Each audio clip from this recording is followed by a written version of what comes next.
Kwa jina la Baba na la Mwana na Roho Mtakatifu, amina. Novena ya Mtakatifu Yosefu, siku ya 5. Yosefu, mlinzi wa fumbo la ukombozi. Na katika nchi ile ile walikuwako wachungaji wakikaa makondeni na kulinda kundi lao kwa zamu usiku.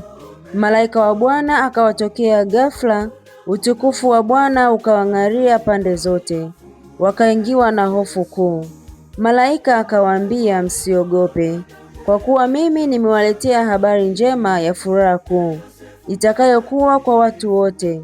Maana leo katika mji wa Daudi amezaliwa kwa ajili yenu Mwokozi, ndiye Kristo Bwana. Na hii ndiyo ishara kwenu, mtamkuta mtoto mchanga amevikwa nguo za kitoto, amelala katika hori la kulia ng'ombe. Wakaenda kwa haraka wakamkuta Mariamu na Yosefu na yule mtoto mchanga amelala horini. Injili ya Luka sura ya 2 aya 8 hadi ya 12 na aya ya 16. Wachungaji na mamajusi walifika kumwabudu mtoto Yesu. Yosefu alishuhudia watu kutoka hali tofauti wakija kwa imani mbele ya Mwokozi. Hii inatufundisha kwamba Yesu alikuja kwa ajili ya watu wote. Yosefu alisimama kama mlinzi wa fumbo hili kuu la wokovu wetu. Nasi tunaitwa kumkaribisha Yesu mioyoni mwetu na kumwabudu kwa unyenyekevu kama wale wachungaji walivyofanya. Tuombe. Ee Yosefu mwenye heri, tunakimbilia kwako katika masumbuko yetu na kisha omba shime ya mchumba wako mtakatifu.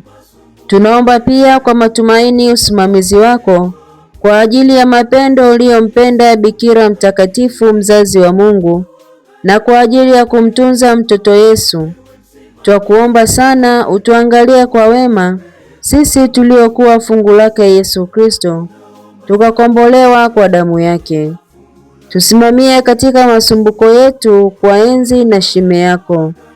Ee mlinzi amini wa jamaa takatifu, wakinge watoto wateule wa Yesu Kristo. Ee Baba uliyetupenda mno, tuepushe na kilema chochote cha madanganyo na upotevu. Ee kinga yetu mwezaji, utusimamie huko juu mbinguni ulipo, tunaposhindana na wenye nguvu wakaao gizani, kama vile siku za kale ulipomwopoa mtoto Yesu katika hatari ya kuuawa. Na leo hivi likinge kanisa takatifu la Mungu katika mitego ya adui na katika shida yote. Mtunze daima kila mmoja wetu kwa mfano wako, ili tupate na msaada wako kukaa na utakatifu wa maisha, kufa kifo chema na kupata mbinguni makao ya raha milele. Amina. Baba yetu uliye mbinguni, jina lako litukuzwe, ufalme wako ufike, utakalo lifanyike duniani kama mbinguni. Utupe leo mkate wetu wa kila siku, utusamehe makosa yetu kama tunavyowasamehe na sisi waliotukosea, usitutie katika kishawishi, lakini utuokoe maovuni. Amina. Salamu Maria, umejaa neema, Bwana yu nawe, umebarikiwa kuliko wanawake wote, na Yesu mzao wa tumbo lako amebarikiwa. Maria mtakatifu, mama wa Mungu, utuombee sisi ni wakosefu, sasa na saa ya kufa kwetu. Amina. Atukuzwe Baba na Mwana na Roho Mtakatifu, kama mwanzo na sasa na siku zote na milele. Amina. Mtakatifu Yosefu, utuombee. Tuwasifu milele Yesu, Maria na Yosefu. Tumsifu Yesu Kristo.